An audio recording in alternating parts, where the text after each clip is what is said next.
Hello there, welcome or welcome back to my channel. If you're new here, hi, my name is Samantha and this is my channel where I talk about books.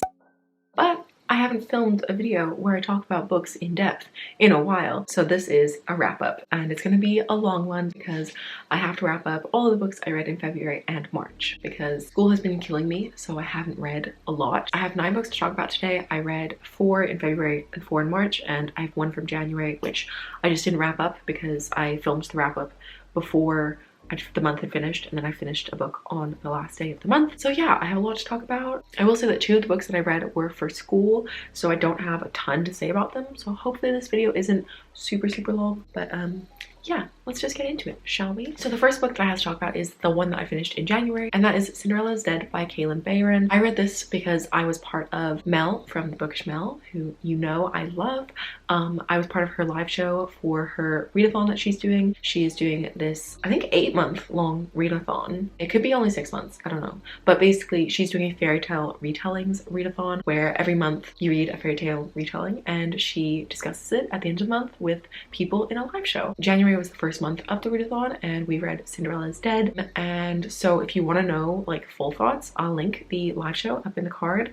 And yeah, so that's why I read this book. This book had also been on my radar for a while because obviously this book came out in, I think, the summer last year, and I was hearing a lot of buzz about it. But what I hadn't heard was some like mixed reviews. I'd pretty much only heard good reviews, so I was a little bit disappointed by it, not gonna lie. But if you don't know what Cinderella is Dead is all about, it basically follows our main character. Okay, I'm sorry, it's been a long time since I read this book and I can't remember the names, but it basically follows our main character, and she lives in this world where Cinderella was real and she died 200 years ago, but the like ball continues, and so every year when women turn 16 they get invited to the ball and they basically like have to get married to whatever man like chooses them. It's a highly patriarchal and disgusting society, and basically our main character does not want to be chosen by a man because she is actually in a relationship with another girl. And yeah, that's kind of like the starting point, and then it goes in kind of just a wild direction. This book was really weird for me because I feel like it was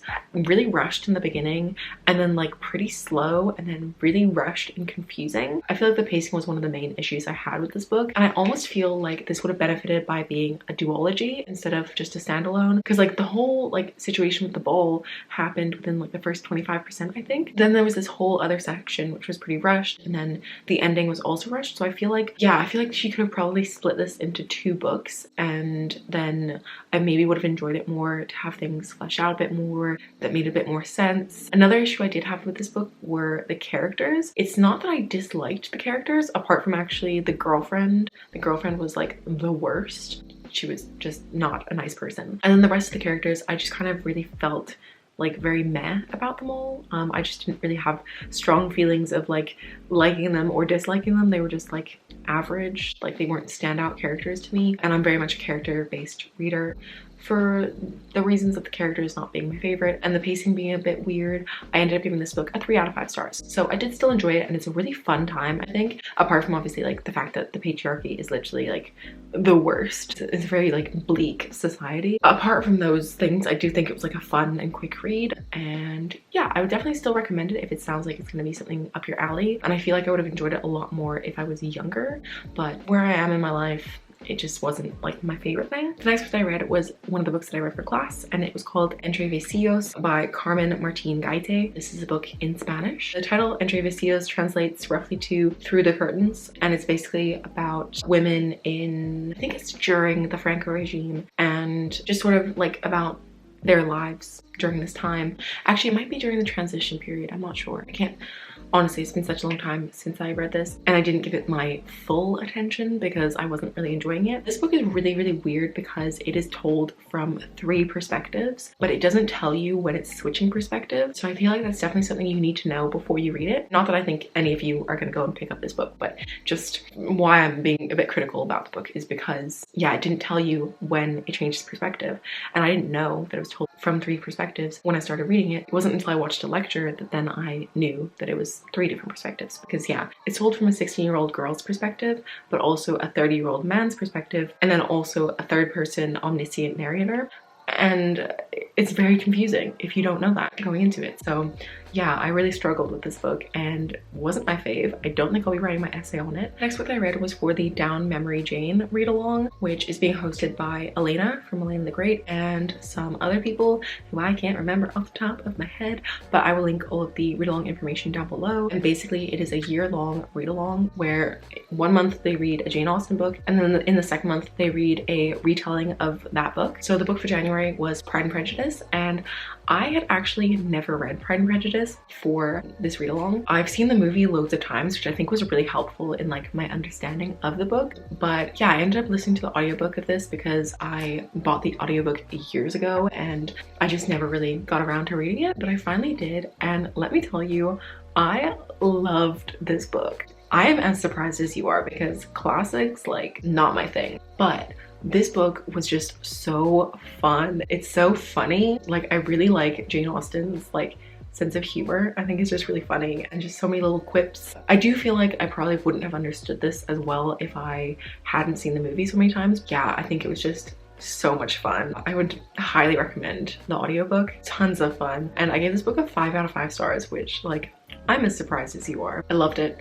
I'm really excited to read some more Jane Austen during this year. I'm not sure how much I'm going to be able to keep up with the read along. Like, I know I'm already behind on the read along. Yeah, I definitely want to read some more of her books this year because it was so fun. It's just like the most dramatic thing and I loved it. The next book that I read was another book that I read for class. It was the same module as the last book, and that is a graphic novel called Manuel no está solo, and this is by Rodrigo. Yeah, that's all it says on Goodreads, and I can't remember his full name. This graphic novel is graphic, let me tell you, in many senses of the word. Essentially, this is a graphic novel which came out during the transition period in Spain after Franco's regime, which, if you don't know a lot about Spain and Franco's regime, basically a whole bunch of people were oppressed in Spain during the dictatorship, which lasted 40 years. And that included like gay people, of course. I say of course because like everyone was oppressed basically. Women, gay people, lots of people. So yeah, it was actually quite like a radical thing that it came out at this time, and it's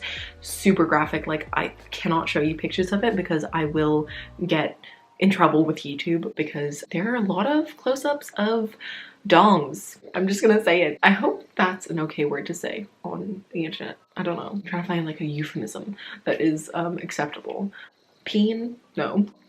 But this book basically follows a guy who is unnamed. The graphic novel is actually kind of semi-autobiographical, so it's kind of supposed to be our narrator, Rodrigo. The character actually isn't named, but we can kind of assume that it is the author. But yeah, it's an unnamed character who falls in love with this guy called Manuel, but unfortunately it is an unrequited love. And yeah, there isn't a ton of plot to it. It's kind of just like the guy coming to terms with his sexuality and sort of exploring the gay scene in Madrid during that time, the like late 70s, early 80s. What's really interesting about this graphic novel is it actually doesn't have any words apart from the title, so it's kind of hard to understand what's going on. The only reason I know about what actually happened in the story was because of the seminars I had about the book. It is very sexually explicit, and I'm not sure how easy it is to get a hold of, but if it sounds like it's something that would be interesting to you, then maybe pick it up. I didn't give it a rating because I don't rate books that I read for school. I didn't say that for Entre Visillos, but yeah, I don't rate books that I read for class because I never know how I feel about them, and I normally feel pretty negative about them because I've had to study them in so much detail that I just don't care anymore. But yes, that was that book. And the last book that I read in February was Scythe by Neal Shusterman. This was my third time reading this book because I am one of the hosts of the Scythe Along, which is a read-along for the Arc of a Scythe trilogy. The live shows are going to be on my channel, and I'm doing this read-along with Mel from the Bookish Mel and Noel from Noel 7 Pages. And I feel like I say this in every video, but yes, we are doing a read-along for this series. We started in January, so our Scythe live show is already up, and if you're interested in hearing all of our spoilery thoughts, I'll link it up in the card for you. It was really interesting because Mel and I have both already read this book and we both love the trilogy, but Noel had never read it before. I'm really excited for our Thunderhead live show actually because I feel like that book is just wild, and I'm really excited to hear all of Noel's feelings about it. I'm also obviously excited to hear Mel's thoughts on it, not just Noel's. Obviously I know that Mel's already read it. Also, our live show for Thunderhead is going to be on Saturday the 10th of April at 7 p.m. BST. and that is 11 a.m. PST, and whatever that is in EST, I can't do that math right now. 2 p.m. EST, and I'm really sorry for anyone in any other time zones. I don't know what time it is for you, but yeah, so make sure you join us. I think that will be tomorrow for when you see this video. Okay, bye. But yeah, if you don't know what this book is about, because I realize I'm rambling, this book is basically set in a utopian society where natural death no longer happens because all illnesses have been cured, accidents don't happen anymore, and basically if you do somehow die, you're brought back to life. But in order to control population, there are these people called Scythes who have the jurisdiction to kill people and permanently kill them. And this follows our two main characters, Citra and Rowan, who become Scythe's apprentices. And then we get to see the inner workings of the Scythedom and the corruption which occurs in the Scythedom. And the second book just continues on from that, and the third book goes just in such a crazy direction. I love this trilogy so much. As I said, this was my third time reading this book, and I still gave it 5 out of 5 stars. I love it so much, and I really hope that anyone who's watching this who hasn't read the book, I hope you pick it up if it sounds like your thing, because I love it so much and I need to stop talking about it. But I will mention it again in this video because I also read Thunderhead in March, so yeah.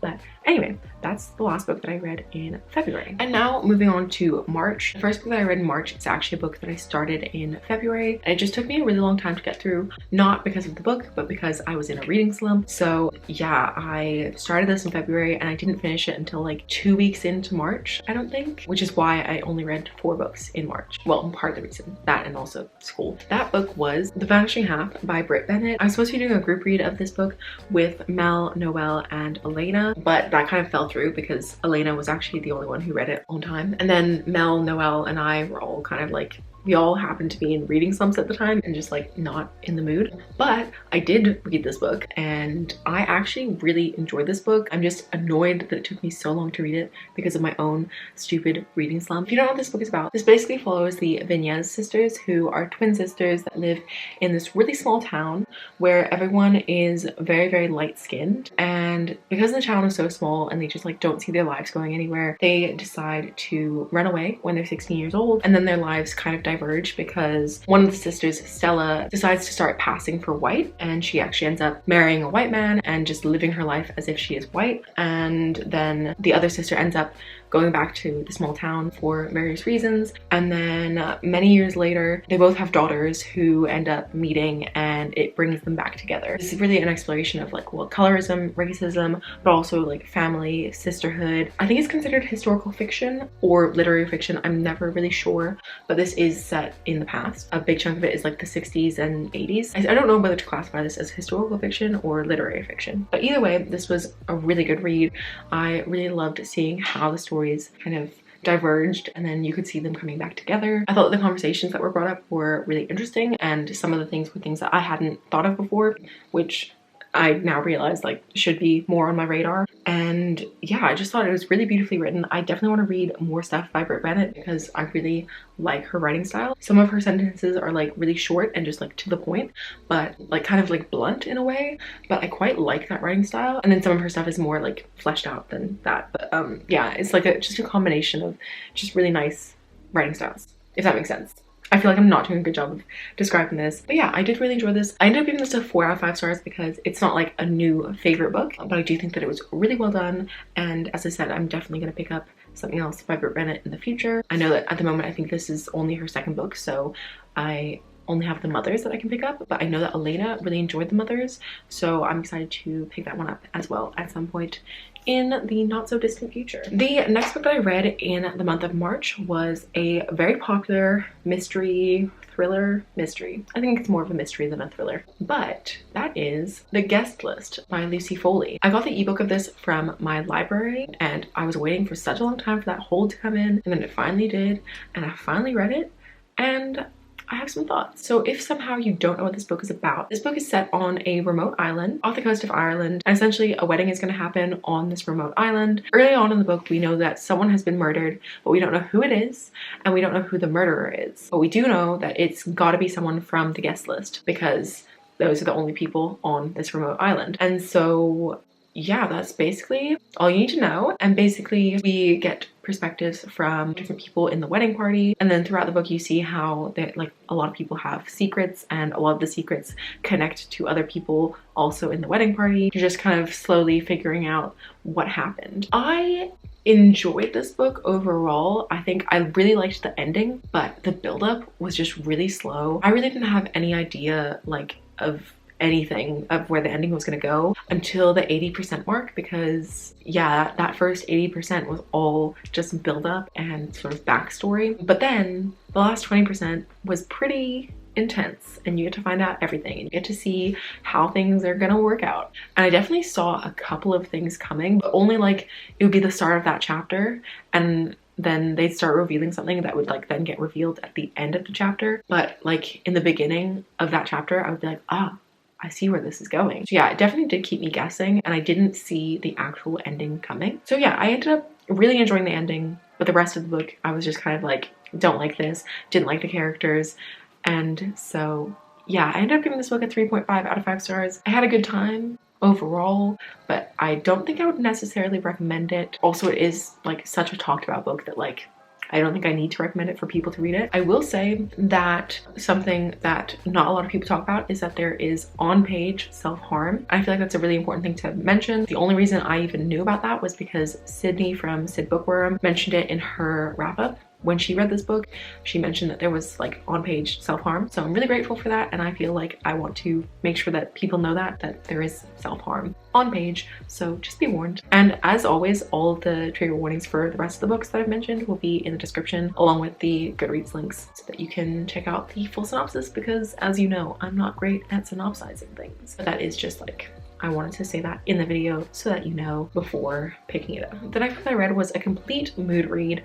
I just kept on seeing this on my little bookshelf, and it was staring at me and telling me to read it, and I was like, okay, I will. And that was Take a Hint, Dani Brown by Talia Hibbert. This is the second book in the Brown Sisters trilogy. The first book is Get a Life, Chloe Brown, which I'm sure you already know this. If you don't know, it's basically a little companion trilogy of 3 books which follow the Brown sisters, and it's just their romance stories with some people, and it's really fun. I have to say, I didn't enjoy the first book as much as I hoped I would. I ended up giving that a 3.5 out of 5 stars, but I definitely did enjoy this one more. This book basically follows our main character, Dani Brown, who is not looking for a relationship. She has been burned before, and so she only wants a friends with benefits situation. And one day there is a fire drill that happens, and she ends up being rescued by her co-worker Zafir. You can see here, and he ends up carrying her out like this, and it basically sets off this huge